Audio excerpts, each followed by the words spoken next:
আজকের ভিডিওটি এমন একটি ঘটনা নিয়ে যা জানার পর কষ্টে আপনার কলিজা ফেটে যাবে। এটি সেই ভয়ঙ্কর দিনের কাহিনী। ফেরাউন তার নিজের স্ত্রী বিবি আসিয়াকে নির্মমভাবে মেরে ফেলেছিল। শুধু তাই নয়, সে তার নিজের কন্যার দাসী এবং তার মাসুম সন্তানদের ফুটন্ত গরম তেলের কড়াইয়ে ফেলে মেরেছিল। কতটা নিষ্ঠুর ছিল সেই দৃশ্য, চলুন জানি সেই ঘটনা। এটি সেই দিনের কথা যখন নীল নদের পানি লাল হয়ে গিয়েছিল জাদুকরদের রক্তে। হযরত মুসা আলাইহিস সালাম এর লাঠির মজিজা দেখে যখন হাজার হাজার জাদুকর একযোগে ঈমান এনেছিল, তখন অহংকারী ফেরাউন তাদের নির্মমভাবে হত্যা করেছিল। সে তাদের হাত পা কেটে খেজুর গাছে ঝুলিয়ে রেখেছিল। মিশরের প্রতিটি ঘরে তখন ছিল চাপা আতঙ্ক। কেউ ফেরাউনের ভয়ে জোরে শ্বাসও নিতে পারত না। এরপর একদিন ফেরাউন তার মন্ত্রীদের ডেকে বলল, দেখেছিস মুসা জাদুকরদের ওপর কেমন জাদু করেছে? ওরা আমার সামনেই আমার বিরোধিতা করল। আজ থেকে এই মিশরে আমার নাম ছাড়া অন্য কারো নাম যে নেবে, তার পরিণতি হবে আরো ভয়ানক। আমার গুপ্তচরদের ছড়িয়ে দাও, প্রতিটি ঘরে প্রতিটি মহল্লায় নজর রাখো। কিন্তু ফেরাউন জানত না, তার এই কঠোর নিরাপত্তার দেয়াল ভেদ করে তার নিজের প্রাসাদের ভেতরেই ঈমানের আলো জ্বলে উঠেছে। ফেরাউনের সবচেয়ে আদরের মেয়ে, যাকে সে চোখের মণি মনে করত, তার সেবা করার জন্য একজন বিশেষ ধাত্রী ছিল। তার কাজ ছিল রাজকন্যার চুল আঁচড়ানো, সুগন্ধি মাখানো এবং তাকে সাজানো। ইতিহাসে তার নাম পাওয়া যায় মাসিতা। মাসিতা ছিলেন একজন অত্যন্ত বুদ্ধিমতী এবং নরম মনের মানুষ। তার একটি সুখের সংসার ছিল। তার স্বামী এবং কয়েকটি ছোট ছোট ফুটফুটে সন্তান ছিল। মাসিতা জাদুকরদের শাহাদতের ঘটনা নিজের চোখে দেখেছিলেন। তিনি দেখেছিলেন কিভাবে মৃত্যুর মুখে দাঁড়িয়েও মানুষ বলতে পারে, আমরা আমাদের রবের কাছে ফিরে যাচ্ছি। সেই দৃশ্য মাসিতার অন্তরে এক বিপ্লব ঘটিয়েছিল। তিনি গোপনে হযরত মুসা আলাইহিস সালামের দ্বীন কবুল করেছিলেন। প্রাসাদের চার দেওয়ালের মাঝে তিনি যখন কাজ করতেন, তখন তার মুখে হাসি থাকত, কিন্তু অন্তরে থাকত আল্লাহর ভয়। তিনি সবসময় সতর্ক থাকতেন, পাছে কেউ তার ঈমানের কথা জেনে ফেলে। এদিকে প্রাসাদের আরেক প্রান্তে রানীর মহলে থাকতেন বিবি আসিয়া। তিনিও ছিলেন এক গোপন মুমিন। মাসিতা এবং আসিয়ার মধ্যে ছিল এক আত্মিক সম্পর্ক। তারা মাঝে মাঝে নিভৃতে কথা বলতেন। একদিন গভীর রাতে আসিয়া মাসিতাকে ডেকে পাঠালেন। আসিয়া বললেন, মাসিতা, আমি শুনেছি ফেরাউন আবার নতুন করে বনি ইসরায়েলদের ওপর নির্যাতন শুরু করেছে। আমাদের এই গোপন ঈমান আর কতদিন গোপন থাকবে? এ কথা শুনে মাসিতা দীর্ঘশ্বাস ফেলে বললেন, রানীমা, সত্য সূর্যের আলোর মতো, একে বেশিক্ষণ মেঘ দিয়ে ঢেকে রাখা যায় না। আমার মন বলছে আমাদের পরীক্ষার সময় ঘনিয়ে এসেছে। আল্লাহ যেন আমাদের ঈমানি মৃত্যু নসিব করে। এরপর আসিয়া বললেন, আমিন। মাসিতা, তুমি তোমার সন্তানদের নিয়ে সাবধানে থেকো। ফেরাউনের নিষ্ঠুরতা তুমি জানো। দিনটি ছিল অন্যান্য দিনের মতোই সাধারণ। দুপুরের কড়া রোদ প্রাসাদের জানালায় এসে পড়েছে। মাসিতা রাজকন্যার ঘরে বসে তাকে সাজাচ্ছিলেন। রাজকন্যা আয়নার সামনে বসে নিজের রূপ দেখছিল। সে মাসিতাকে বলল, মাসিতা, আজ আমাকে এমনভাবে সাজিয়ে দাও যেন বাবা আমাকে দেখে মুগ্ধ হয়ে যায়। বাবার আজ মন খারাপ। এ কথা শুনে মাসিতা খুব যত্ন করে হাতির দাঁতের তৈরি চিরুনি দিয়ে রাজকন্যার চুল আঁচড়াচ্ছিলেন। হঠাৎ অসাবধানতাবশত মাসিতার হাত থেকে চিরুনিটি পিচ্ছিল হয়ে মেঝেতে পড়ে গেল। ঠন ঠন শব্দ হলো। একজন মুমিনের অভ্যেস হলো কোনো কিছু পড়ে গেলে বা শুরু করার সময় আল্লাহর নাম নেওয়া। মাসিতা তার অজান্তেই অভ্যেসবশত বলে উঠলেন, বিসমিল্লাহ। এই কথা শোনার সাথে সাথে মুহূর্তের মধ্যে ঘরের পরিবেশ বদলে গেল। রাজকন্যা চমকে উঠে মাসিতার দিকে তাকালো। তার চোখে ছিল বিস্ময় এবং ক্রোধ। সে মাসিতার হাত ধরল। তারপর রাজকন্যা জিজ্ঞেস করল, মাসিতা, তুমি কার নাম নিলে? তুমি কি আমার বাবার নাম নিলে? তুমি কি বুঝালে যে ফেরাউনের নামে? মাসিতার বুক ধক করে উঠল। তিনি বুঝতে পারলেন তার মুখ থেকে সত্য বেরিয়ে গেছে। এখন আর লুকানোর উপায় নেই। তার চোখের সামনে ভেসে উঠল তার স্বামী, তার ছোট ছোট মাসুম বাচ্চা। তিনি জানতেন সত্য বলার পরিণাম মৃত্যু, কিন্তু ঈমানের স্বাদ যে একবার পেয়েছে সে কি আর মিথ্যার আশ্রয় নিতে পারে? মাসিতা রাজকন্যার চোখের দিকে তাকিয়ে শান্ত অথচ দৃঢ় কণ্ঠে বললেন, না রাজকন্যা, আমি তোমার বাবার নাম নিইনি। আমি তার নাম নিয়েছি যিনি আমার রব, তোমার রব এবং তোমার বাবা ফেরাউনের রব, সেই মহান আল্লাহ। মাসিতার কথা শুনে রাজকন্যার রাগে ফেটে পড়ল। সে আয়না ছুঁড়ে মারল। সে চিৎকার করে বলল, কি, তুই আমার বাবার খেয়ে পড়ে আমার বাবার প্রাসাদে থেকে অন্য কাউকে রব মানিস? আমার বাবা ছাড়া আবার কে রব হতে পারে? তুই কি পাগল হয়ে গেছিস? আমার বাবা এই পুরো মিশরের মালিক। তারপর মাসিতা বললেন, রাজকন্যা, তোমার বাবা এই মিশরের রাজা হতে পারেন, কিন্তু তিনি মালিক নন। মালিক একমাত্র আল্লাহ। তিনি জীবন দেন, তিনি মৃত্যু দেন। তোমার বাবা তো নিজের শরীরে মশা তাড়াতেও অক্ষম। এরপর রাজকন্যা বলল, চুপ কর বেয়াদব, তুই যদি এখনই তোর কথা ফিরিয়ে না নিস তাহলে আমি বাবাকে গিয়ে সব বলে দেব। বাবা তোকে জ্যান্ত পুড়িয়ে মারবে। মাসিতা বললেন, তুমি যা ইচ্ছা করতে পারো, আমি সত্য থেকে এক চুলও নড়ব না। আমার রব আমার সাথে আছেন। রাজকন্যা রাগে গজগজ করতে করতে ঘর থেকে বেরিয়ে গেল। মাসিতা জানতেন তার সময় শেষ হয়ে আসছে। তিনি জানালার দিকে তাকিয়ে দেখলেন তার ছোট ছেলেটি বাগানে খেলছে। তার চোখ দিয়ে পানি পড়ল। তিনি মনে মনে আল্লাহর কাছে বললেন, হে আল্লাহ, পরীক্ষা শুরু হয়ে গেছে। আমাকে এবং আমার পরিবারকে ধৈর্য ধরার তৌফিক দাও। এদিকে ফেরাউন তার মন্ত্রীদের সাথে রাজকার্য নিয়ে আলোচনা করছিল। ফেরাউন মেয়ের কান্না দেখে সে সিংহাসন থেকে নেমে এলো। ফেরাউন বলল, কি হয়েছে? কে তোমাকে কাঁদিয়েছে? কার এত বড় সাহস? বলো, আমি এক্ষুনি তার গর্দান নেব। রাজকন্যা বলল, বাবা, তোমার প্রাসাদে থেকেই তোমার সাথে বেঈমানি করা হচ্ছে। আমার দাসী মাসিতা, যাকে আমরা এত বিশ্বাস করতাম, সে তোমাকে রব মানে না। সে অন্য কারো যেন নাম জপে। সে বলে তোমার চেয়েও বড় নাকি কেউ আছে। ফেরাউনের চোখ রাগে আগুনের মতো লাল হয়ে গেল। তার অহংকারে আঘাত লাগলো। সে ভাবল, সামান্য এক দাসী আমার সামনে মাথা উঁচু করে কথা বলে। ফেরাউন গর্জন করে তার সেনাপতিকে আদেশ করল, যাও, এক্ষুনি ওই মাসিটাকে আমার দরবারে ধরে নিয়ে এসো। শুধু তাকে নয়, তার স্বামী এবং সন্তানদেরও ধরে আনো। আমি দেখতে চাই কার ভরসায় সে এত বড় কথা বলে। এ কথা শুনে ফেরাউনের সৈন্যরা মাসিতার ঘরে হানা দিল। মাসিতা তখন তার সন্তানদের নিয়ে বসেছিলেন। তিনি জানতেন সৈন্যরা আসবে। তিনি তার সন্তানদের বুকে জড়িয়ে ধরলেন। তার স্বামীকেও সৈন্যরা বন্দী করল। মাসিতাকে এবং তার পুরো পরিবারকে টেনে হিচড়ে রাজ দরবারে নিয়ে আসা হল। দরবার নিস্তব্ধ নীরবতা। হাজার হাজার মানুষ ভয়ে কাঁপছে। মাসিতার কোলে ছিল তার সবচেয়ে ছোট দুগ্ধপোষ্য শিশুটি। শিশুটি মায়ের বুকের সাথে লেপ্টে ছিল। ফেরাউন তার সিংহাসনে বসে মাসিতার দিকে ক্রূর দৃষ্টিতে তাকালো। সে বলল, মাসিতা, আমি কি শুনলাম তুই নাকি আমার নিমক খেয়ে আমার সাথেই বেঈমানি করছিস?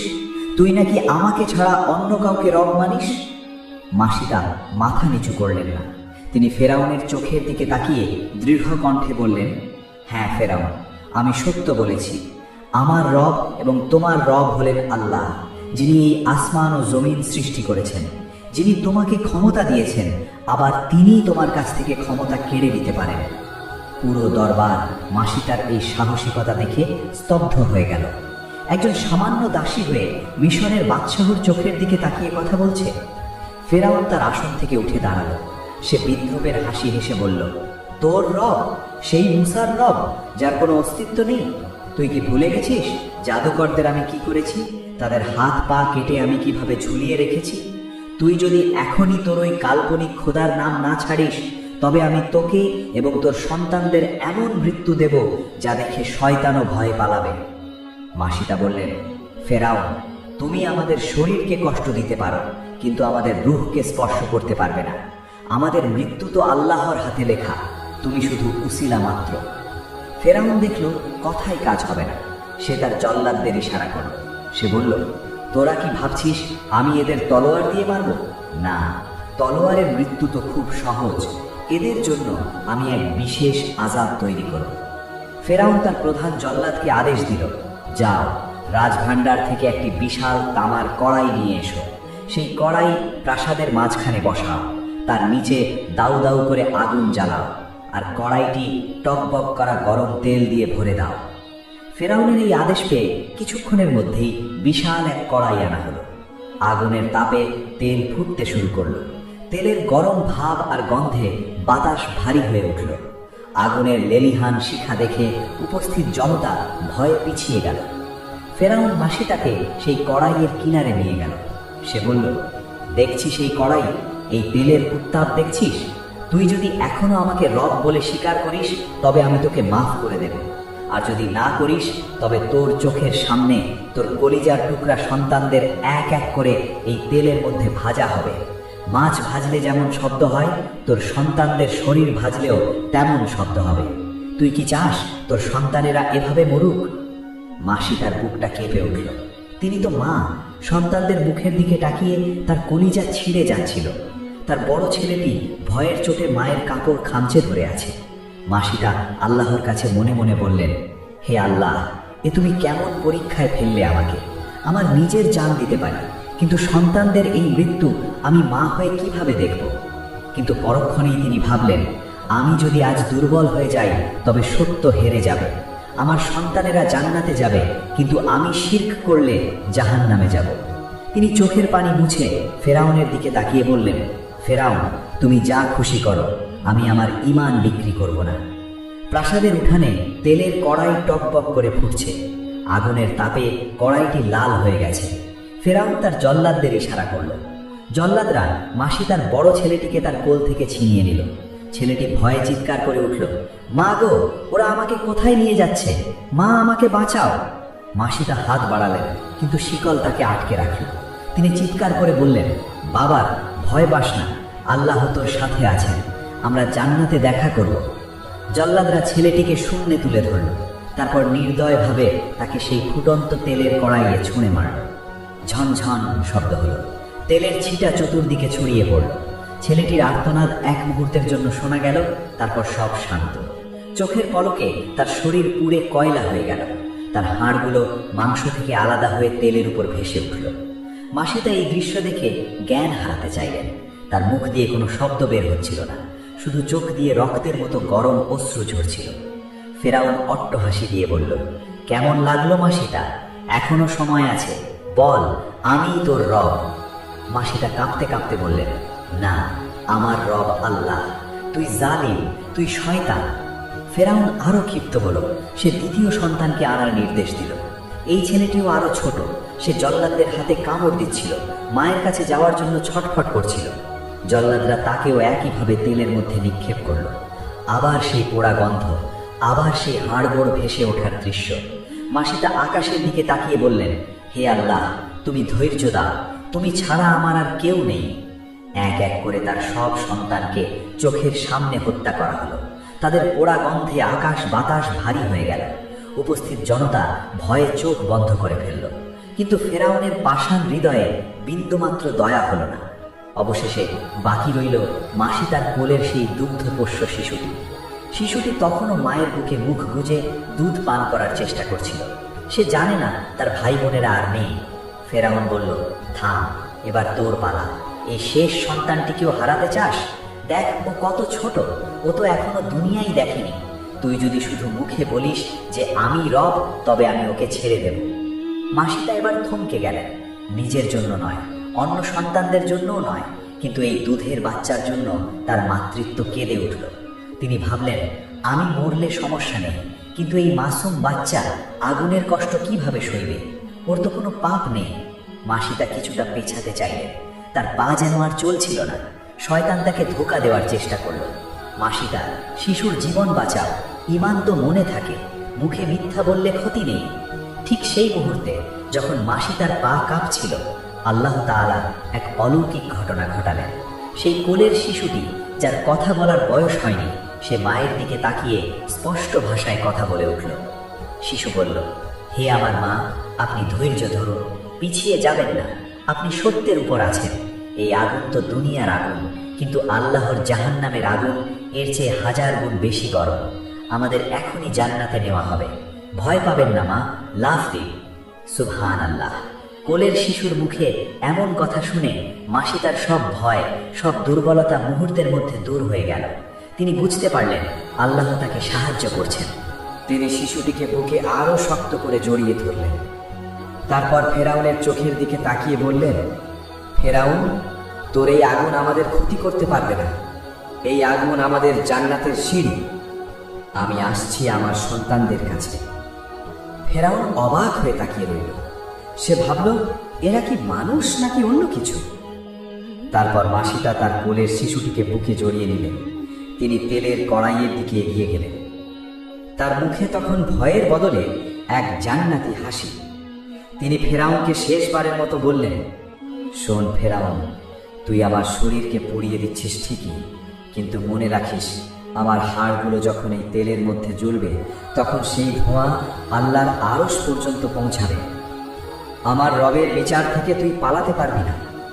ফেরাউন রাগে হিতাহিত জ্ঞান হারিয়ে ফেলল। সে নিজের হাতে মাসিটাকে ধাক্কা দিল।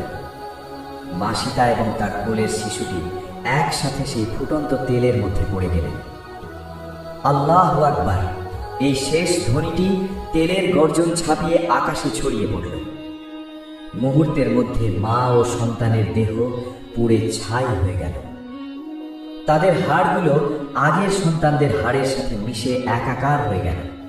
তেলের ওপর ভেসে উঠল শুধু কিছু সাদা হাড়। ফেরাউন ভাবল সে জিতে গেছে, কিন্তু সে জানত না এই মাসিটা এবং তার সন্তানদের সুঘ্রাণ নবীজি সাল্লাল্লাহু আলাইহি ওয়াসাল্লাম মেরাজের রাতে জান্নাতে পেয়েছিলেন। ফেরাউন তাদের দুনিয়া থেকে মুছে দিতে চেয়েছিল, কিন্তু আল্লাহ তাদের নাম জান্নাতের পাতায় স্বর্ণাক্ষরে লিখে রাখলেন। ফেরাউনের প্রাসাদের উঁচু বারান্দায় এই পুরো দৃশ্যটি দেখছিলেন মিশরের রানী বিবি আসিয়া।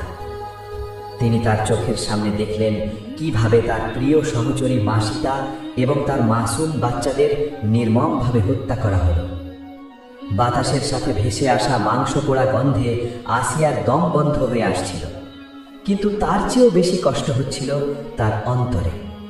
তিনি ভাবছিলেন, একজন সামান্য দাসী হয়ে মাসিতা ঈমানের জন্য জীবন দিয়ে দিল, আর আমি রানীর আসনে বসে সব নীরবে সহ্য করছি। আমি কি আল্লাহর কাছে মাসিতার চেয়েও ছোট হয়ে থাকব?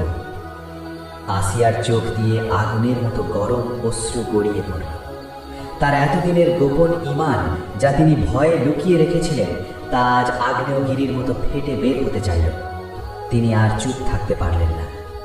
ফেরাউন তখনও নিচে দাঁড়িয়ে মাসিতার হাড়গুলোর দিকে তাকিয়ে পৈশাচিক হাসি হাসছিল। সে তার মন্ত্রীদের বলছিল, দেখলি আমার অবাধ্য হওয়ার ফল কি? ঠিক তখনই প্রাসাদের উপর থেকে এক নারীর বাঘের মতো গর্জন শোনা গেল। লানত তোর ওপর হে ফেরাউন! ধিক্কার জানাই তোকে! তুই কত বড় নিকৃষ্ট, তুই কত বড় পাষাণ! এই কথা শুনে সবাই চমকে উপরের দিকে তাকালো। ফেরাউনও তাকালো। সে দেখল তার স্ত্রী, তার প্রাণের চেয়ে প্রিয় রানী আসিয়া তাকে অভিশাপ দিচ্ছে। আসিয়ার চোখ দিয়ে আগুন ঝরছে। আসিয়া চিৎকার করে বললেন, হে জালিম! তুই মাসুম বাচ্চাদের হত্যা করলি। তুই ভেবেছিস তুই খোদা? তুই একটা শয়তান। আল্লাহর কসম, তুই ধ্বংস হয়ে যাবে। তোর রাজত্ব মাটির সাথে মিশে যাবে। ফেরাউন বিশ্বাস করতে পারছিল না। সে দ্রুত সিঁড়ি বেয়ে উপরে উঠে এলো। সে আসিয়ার সামনে এসে দাঁড়াল। তার শরীর রাগে কাঁপছিল। সে বলল, আসিয়া, তুই কি বললি? তুই কি পাগল হয়ে গেছিস? ওই দাসীর মৃত্যু দেখে তোর শিক্ষা হয়নি? তুই কার হয়ে কথা বলছিস? আসিয়া ফেরাউনের চোখের দিকে তাকিয়ে নির্ভীক কণ্ঠে বললেন, না ফেরাউন, আমি পাগল হইনি। আমি আজ প্রকৃত সত্য খুঁজে পেয়েছি। মাসিতা এবং তার সন্তানেরা মরে গিয়েও জিতে গেছে, আর তুই বেঁচে থেকেও হেরে গেছিস।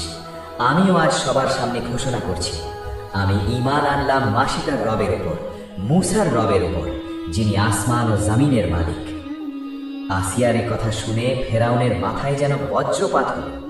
সে বলল, তুইও আমার নিজের স্ত্রী হয়ে তুই আমার সাথে বেঈমানি করছিস? আমি তোকে রানীর আসনে বসিয়েছি, আর তুই আমাকে অপমান করলি। এখনো সময় আছে, কথা ফিরিয়ে নে, বল আমিই তোর রব। আসিয়া বললেন, তোর মতো নাপাক এবং জালিম কখনো রব হতে পারে না। তুই একটা মিথ্যাবাদী। তুই আমাকে মারতে পারিস, কিন্তু আমার ঈমান কেড়ে নিতে পারবি না। আমি মূসার রবের উপর ঈমান এনেছি এবং আমি তার কাছেই ফিরে যাব। ফেরাউন বুঝল আসিয়া আর তার নিয়ন্ত্রণে নেই। তার এতদিনের সাজানো সংসার, তার গর্ব সব ভেঙে চুরমার হয়ে গেল। ফেরাউন রাগে উন্মাদ হয়ে গেল। সে তার জল্লাদদের হুকুম দিল, এই বেঈমান নারীকে আমার সামনে থেকে নিয়ে যাও। যে রানীর পোশাকে হীরা মুক্তা জ্বলত, আজ তার শরীর থেকে সব রাজকীয় অলংকার খুলে নাও, তার পোশাক ছিঁড়ে ফেলো। তাকে এমন শাস্তি দাও যা দেখে পুরো মিশর ভয়ে কাঁপবে। জল্লাদরা আসিয়ার হাত ধরে টানতে লাগলো।